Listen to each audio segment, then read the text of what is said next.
Bonjour, Théodore!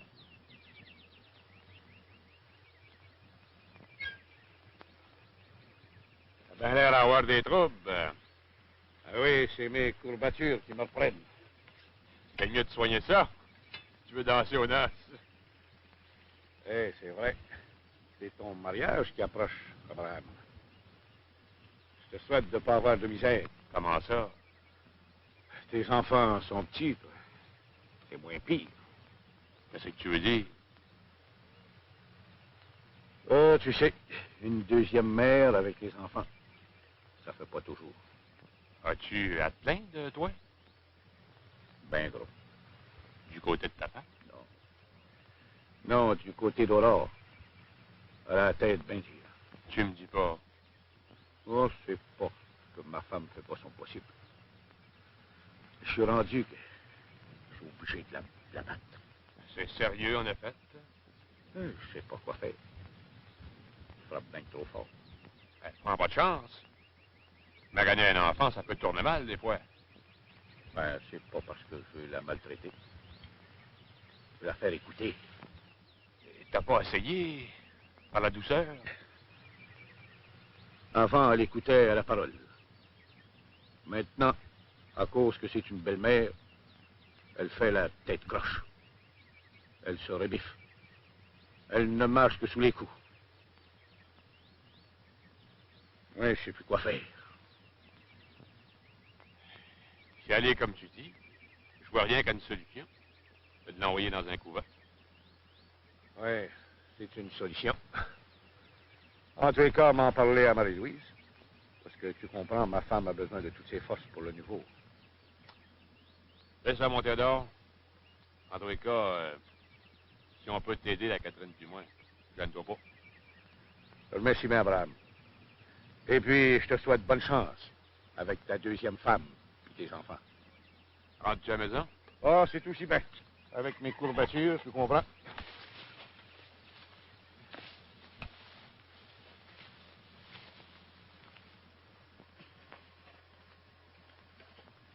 Ben, approche, t'as pas coutume d'être si gêné.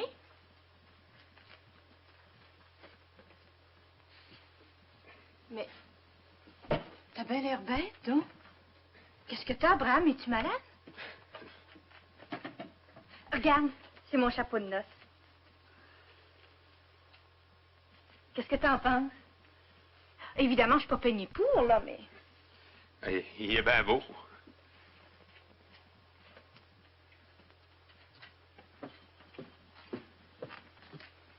Toi, t'as quelque chose.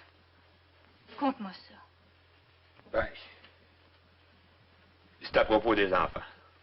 Ils sont pas malades, toujours? Non, non. Non, ils sont bien. Mais Mais quoi? je me demande si c'est une bonne affaire pour eux autres que je me remarie. Je comprends bien qu'en ce moment, ils n'ont pas de mère. Mais à la maison, il y a la Julie qui fait le train et qui s'occupe d'eux autres. C'est une bonne fille de ménage. Tu veux te marier avec Julie? Ben non, voyons. Ah, c'est pas ça. Ben, explique-toi. Tu veux pas me marier, hein? C'est ça. Ben oui, je veux, oui. Non, c'est pas ça que je veux dire.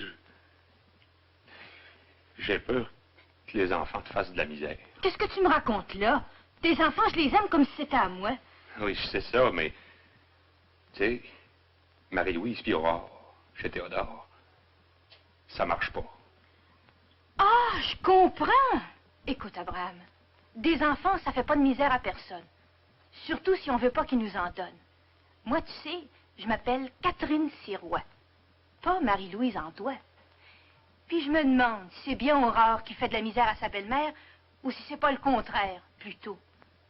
Je te dis, Abraham, il y a quelque chose de louche là-bas, puis je vais y voir. Surtout si notre bonheur en dépend, je vais tirer ça au clair. C'est vrai que, quand on y pense, ça paraît un peu louche.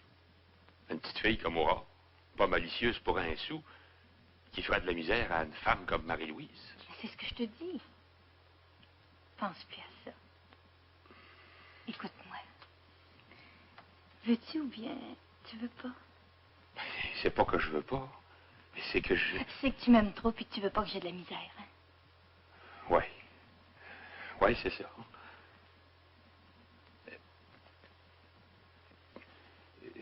Ta mère, es-tu ici? Oui. Elle est dans le salon.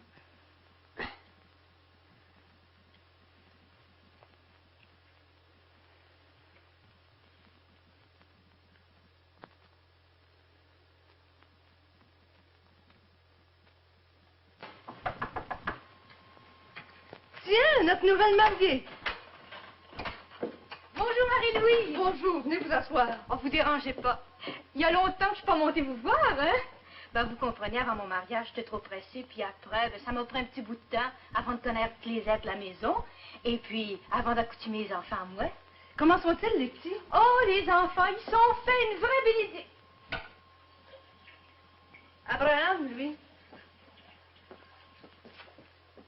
Mais la vôtre est bien chétive. Savez-vous que ça peut devenir grave?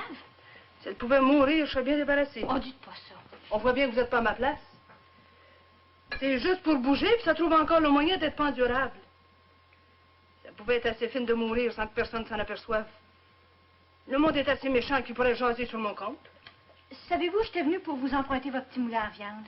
Ah, ben, il n'est pas ici. Théodore s'en est servi. Ça va me prendre 5 minutes pour aller le chercher. Parce qu'il ne doit pas être en bien bon ordre.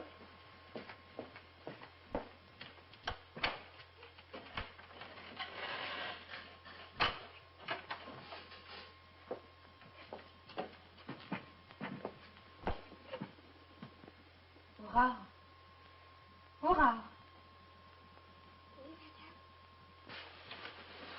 Mon doux Seigneur.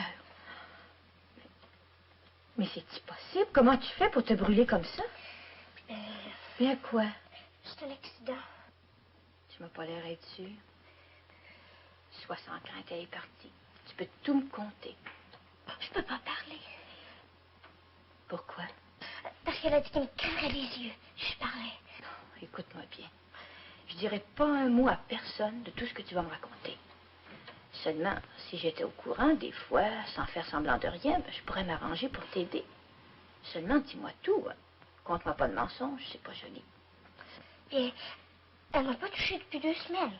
Oui, mais avant? Avant, elle me faisait faire tous les ouvrages de la maison. Puis quand j'allais pas assez vite, ben, elle me battait. Ton père, qu'est-ce qu'il dit de ça? Puis papa, il croit tout ce que madame lui dit. Et puis, quand je veux dire quelque chose, puis elle dit que c'est pas vrai, puis il me bat. Qu'est-ce que t'as fait encore? Puis quand je pouvais plus travailler, puis que j'avais soif, elle me faisait boire de la lessive, elle me faisait manger du savon, puis elle me battait avec une courroie. J'en ai encore toutes les marques. Puis je suppose que les brûlures dans ta tête, ça s'est fait tout seul. Non, c'est impossible d'aller à l'église tous les dimanches, puis de massacrer un enfant comme ça. Alors, je serais en conscience si j'allais pas raconter ça à M. le curé tout de suite. Faites pas ça. Elle saurait, puis elle nous a dit qu'elle nous arracherait la langue à Maurice à moi si on parlait. Elle s'en vient. Puis n'aie pas peur, tout ce que tu viens de me dire, j'en dirai pas un mot à personne.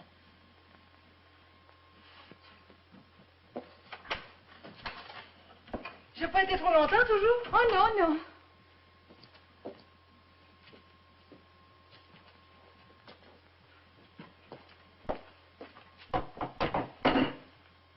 Mon Dieu, vous partez donc bien vite. Oh, ben avant que j'ai fait cuire ma viande puis la hacher, je peux pas m'amuser trop. Au revoir, donc. C'est ça, au revoir.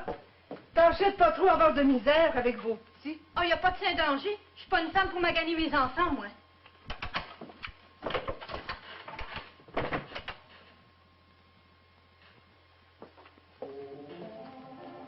T'as parlé, toi? Tu te rappelles ce que je t'ai dit si tu parlais?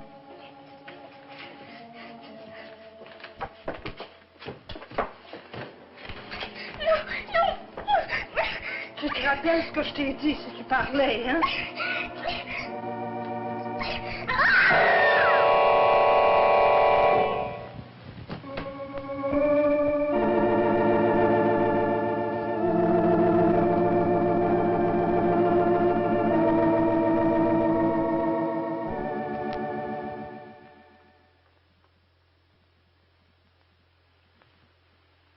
Bonjour, monsieur le curé.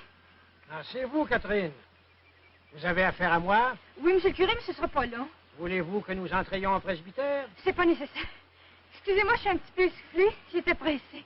Asseyez-vous. Ça va bien dans votre nouvel état? Ah, chez nous, monsieur le curé, ça va numéro 1. Mais il y a une place où ça va pas si bien que ça, par exemple. Où ça? Chez Aurore Andois, monsieur le curé. La petite Aurore? J'en parlais justement avec mademoiselle Derry et Jeanne l'autre jour. Elle est en promenade chez sa tante. Depuis quand? Depuis le dimanche de 40 heures. En voilà une bonne. J'y suis allée, moi, chez Théodore. La petite Aurore était là. C'est curieux, ça. Mademoiselle Derry m'a dit s'être informée auprès de Maurice. Le petit garçon lui aurait répondu que sa sœur est toujours en promenade. Maurice, monsieur le curé, c'est un enfant. Sa mère a pu lui faire la langue. Dans quel but?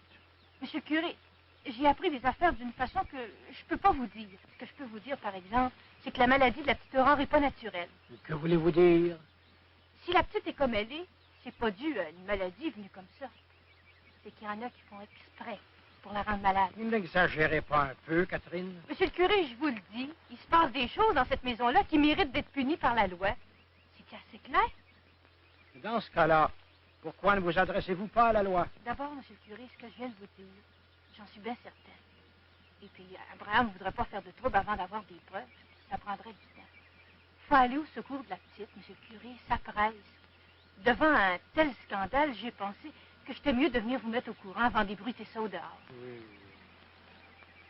Allez vous rendre compte, monsieur le curé.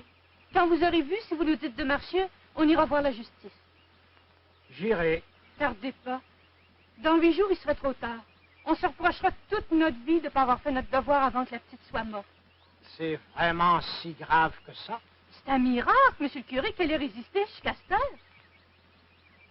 J'irai chez Théodore le plus tôt possible. C'est bon, monsieur le curé. Je vous remercie pour la petite. Bonjour.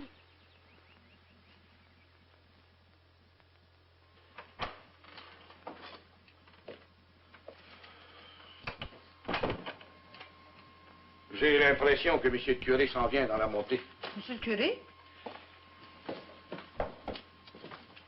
Mais oui, c'est lui. Alors, n'aie pas peur. Lève-toi. Monsieur le curé s'en vient.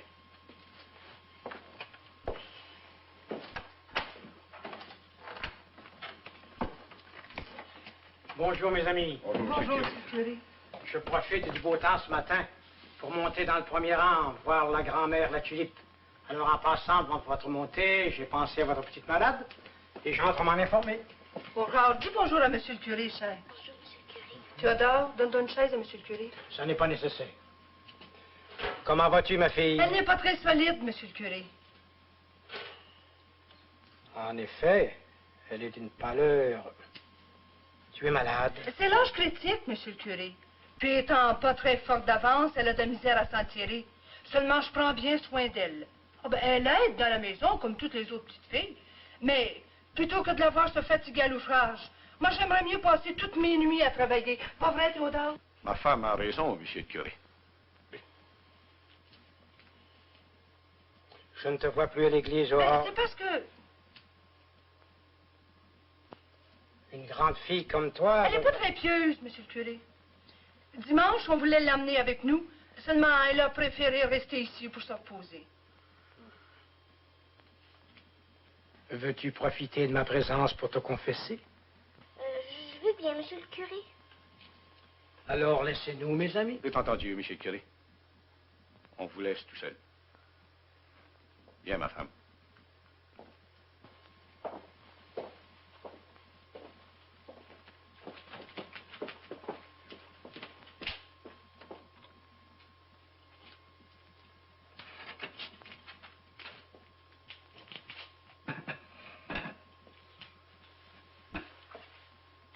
Allons, viens, ma petite. Tu n'as pas peur, au moins. Non, monsieur le curé. C'est ça.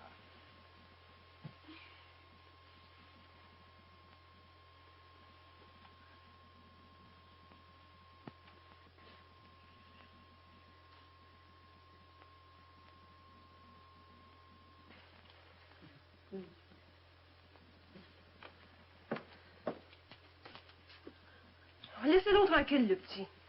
Pourquoi? Oh.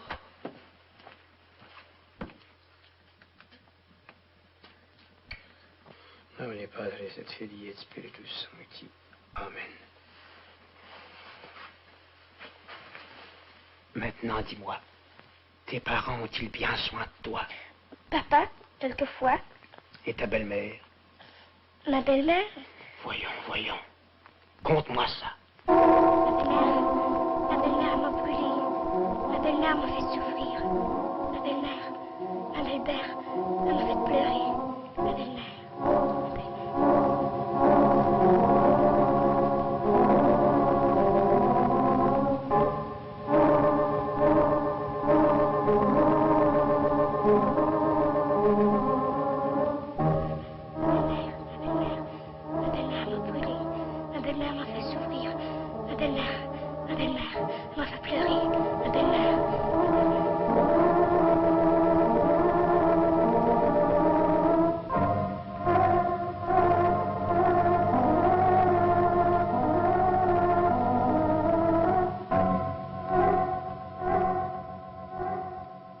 Il y a des fois, monsieur le curé, ça fait tellement mal que on dirait que je m'en vais.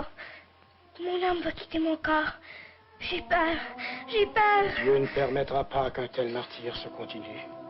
Monsieur le curé, dites jamais ce que je vous raconte là. Sois sans crainte, ma petite fille.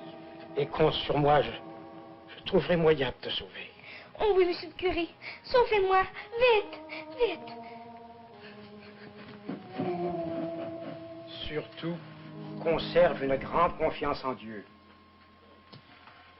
Venez, mes amis.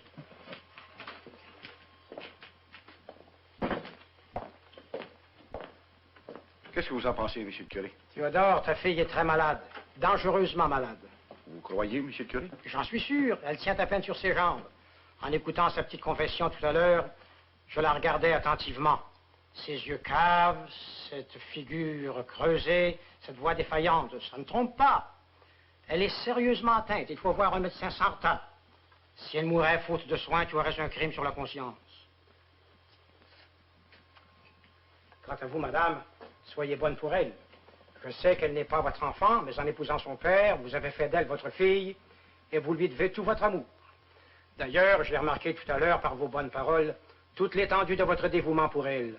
Vous pouvez compter sur moi, monsieur le curé. Ne te décourage pas. Prie bien le bon Dieu, il t'aidera. Toi, Théodore, n'oublie pas mes recommandations. Je ne l'oublierai pas, monsieur le curé. Puisque vous allez par en haut, je pourrais peut-être embarquer avec vous. J'ai affaire par là. Bien sûr, ça me fera plaisir. Bonjour, madame. Au revoir, monsieur le curé.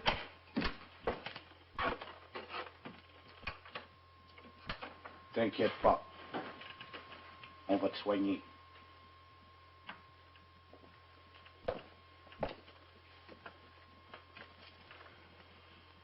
Bonjour. Bonjour.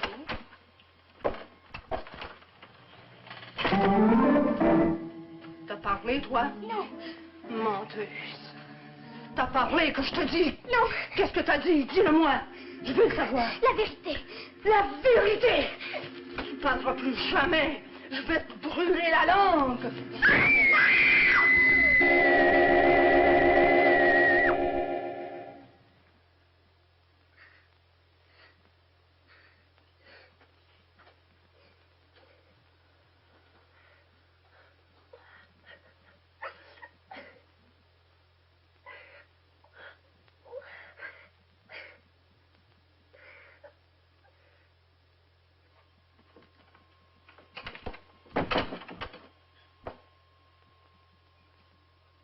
Comment elle n'est pas encore descendue, cette paresseuse-là?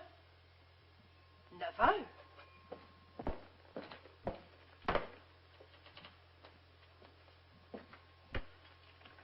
Aurore! Je vais te lever, t'es pas si malade que ça. Attendons un peu, ma paresseuse.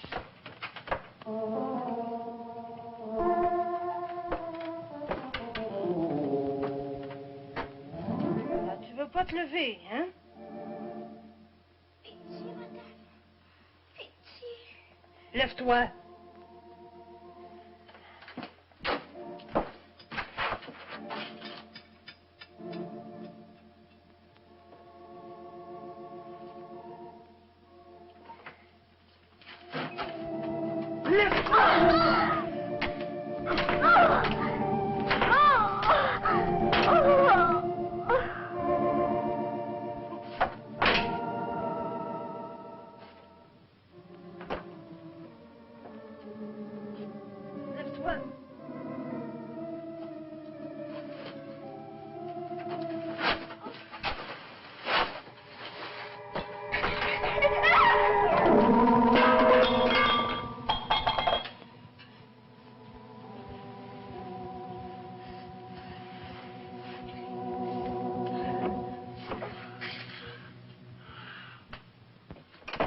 rien, tout se va comme...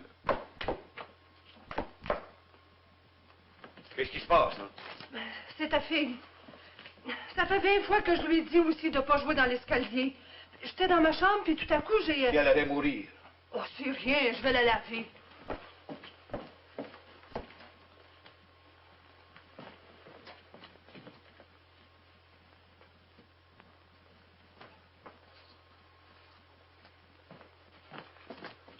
Où vas-tu? Chez le curé puis le docteur. Non, tu iras pas. Mais tu sais bien ce que M. le curé nous a dit? Des bêtises.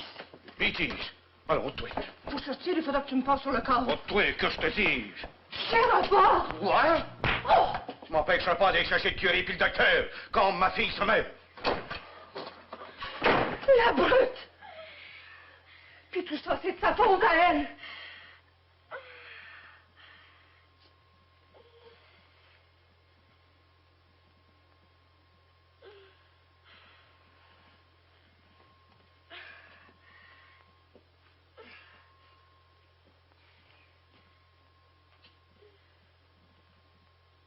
Il faut pas que tu la vois comme ça. Il faut pas.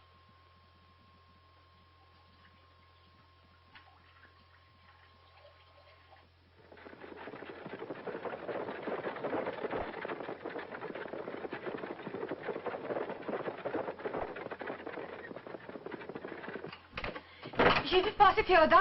Il m'a crié accident. Je viens vous aider. Elle est morte? Non. C'est endormi, la pauvre petite. Mais qu'est-ce qui s'est passé? Mais c'est tout petit, c'est malade, mais c'est plein de cœur. Ce matin, pendant que j'étais dans le grenier, elle a voulu balayer l'escalier. C'était pour m'aider, voyez-vous.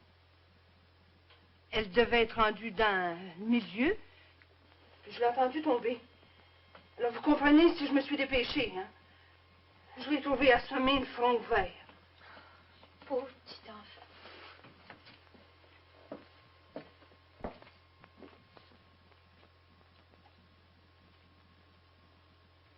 Laissez-la dormir.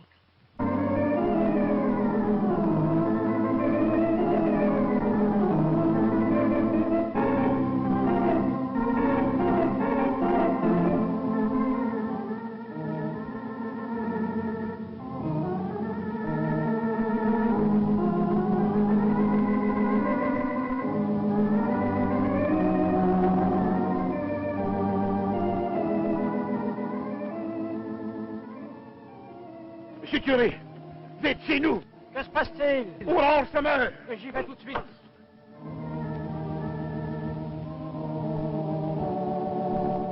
Les voici.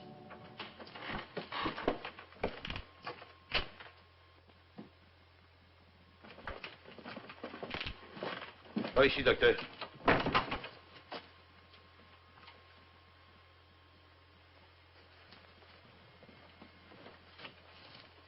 Vous auriez pu lui donner un meilleur lit.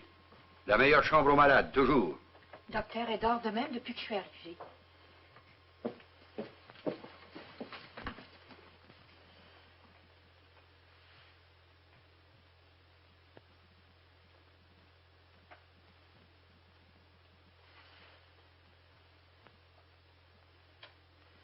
Comment a-t-elle pu se massacrer comme ça? C'est tout à l'heure en tombant en bas de l'escalier. Elle a dû tomber de haut. Vers la moitié des marches, comme j'ai pu le voir. Qu'est-ce que c'est que cette plaie? Ça, c'est l'autre jour en jouant autour du poêle.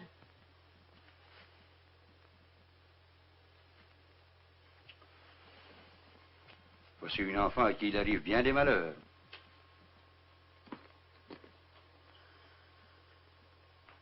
Pensez-vous que c'est grave, docteur? Elle va mourir.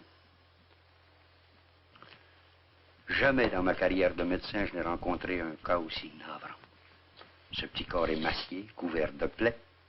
Aucune des blessures n'est mortelle. Pourtant, la mort aurait fait son œuvre aujourd'hui ou demain, même sans ce dernier accident. Voyons, il est évident que cet enfant meurt épuisé par la souffrance. 3 ou 4 jours, il aurait pu être sauvé. Maintenant, il est trop tard. Je ne peux rien faire pour elle. Je ne peux même pas lui donner une piqûre. Il n'y a pas grand comme l'onde, surtout ce petit corps qui ne soit couvert d'une plaie ou d'une contusion. Il n'y a plus rien à faire ici. C'est à vous, monsieur le curé, de prendre ma place.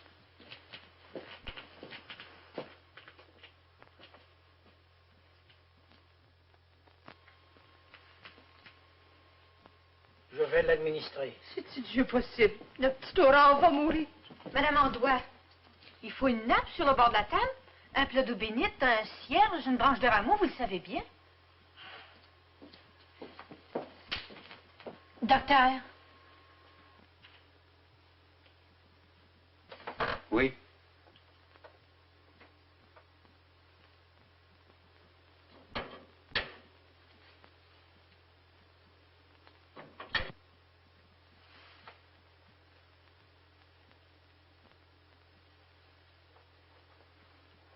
C'est d'ici à peu près qu'elle est tombée. D'après ce que j'ai pu juger d'en haut, c'est bien ça.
Je vous avais bien dit de faire venir un médecin. On a pourtant fait tout notre possible pour bien prendre soin d'elle. si on peut mentir comme ça. Que voulez-vous dire, madame? Monsieur le curé, vous avez devant vous les deux plus grands criminels que la terre a jamais portés. Expliquez-vous. Une bonne fois, la petite m'a tout raconté. Les brûlures qu'elle a partout, c'est sa belle-mère qui les a faites. C'est pas vrai. Le savon que vous lui avez fait manger, la lessive que vous lui avez fait boire, c'est pas vrai, ça aussi, je suppose? Ce n'est pas tout. Qui a inventé cette histoire de chute dans l'escalier? Je viens d'acquérir la preuve que cet enfant était traîné sur le plancher d'en haut et précipité en bas. T'as fait ça, toi? Théodore, il est trop tard pour faire un maître. La mort est déjà là. C'est maintenant l'heure de Dieu. Vous avez fait votre part, vous aussi. Vous l'avez battu à coups de manche de hache. C'est ainsi que tu prenais soin de ton enfant? Je vous jure, monsieur le curé, que je connaissais pas ce qui se passait à la maison. J'étais toujours dehors. Et quand je rentrais, je croyais toujours ce que ma femme me disait. Théodore, elle se ranime, on dirait qu'elle veut parler.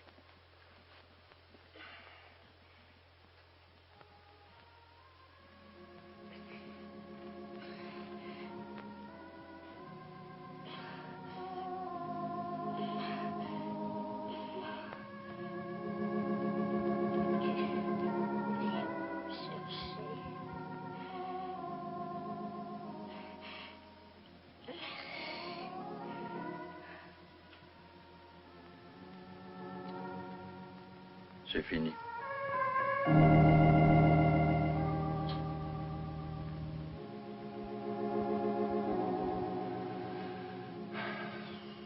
Théodore, ta fille est morte. Les circonstances qui entourent sa mort nécessitent une enquête. En ma qualité de coroner, j'ordonne de ne pas toucher la dépouille. Avec la permission de monsieur le curé, je vais la faire transporter dans la sacristie par Abraham. Et elle y restera jusqu'à ce que j'ai fait l'autopsie. Après l'enquête, vous pourrez disposer du corps comme vous l'entendrez.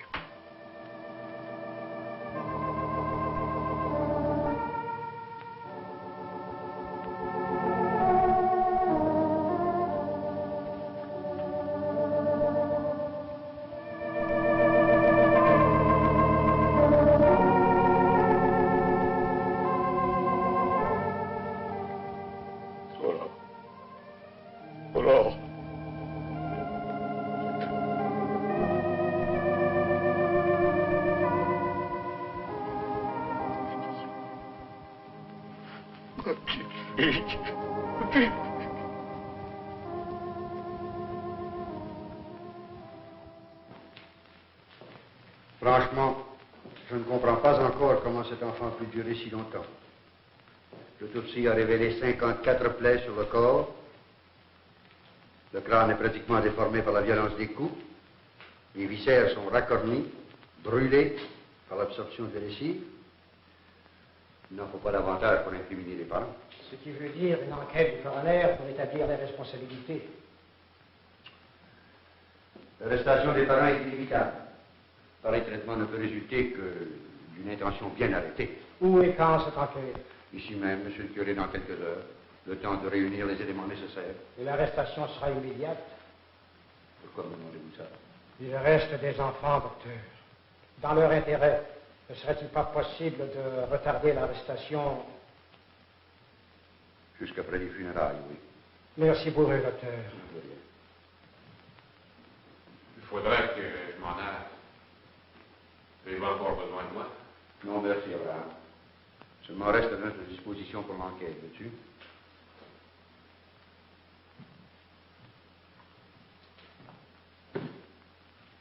Pauvre petite martyre. Oui.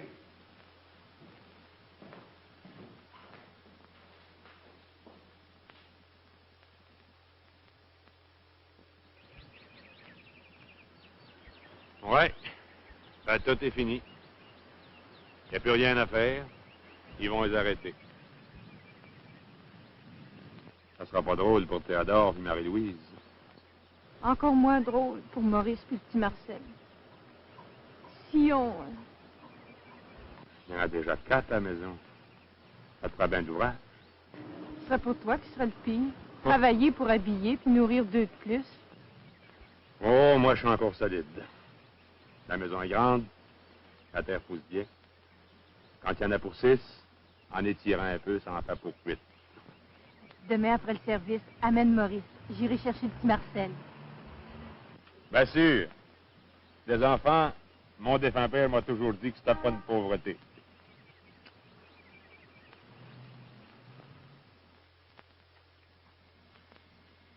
Si vous saviez comme je regrette, monsieur le curé.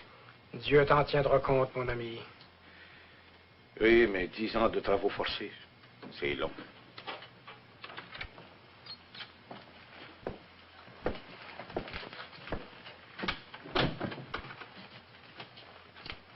Et vous, madame, vous ne dites rien pendant que le juré délibère?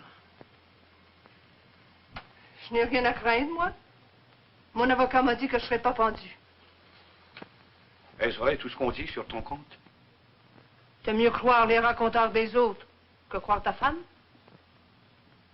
T'aurais jamais dû l'être, ma femme.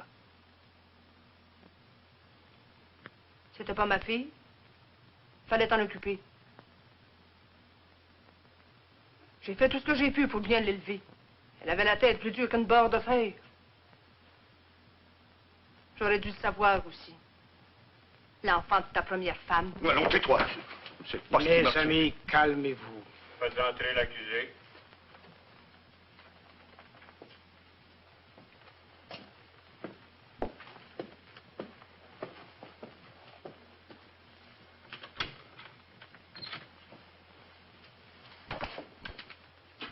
Mon pauvre Théodore.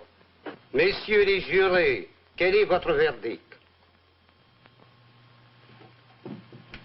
Coupable.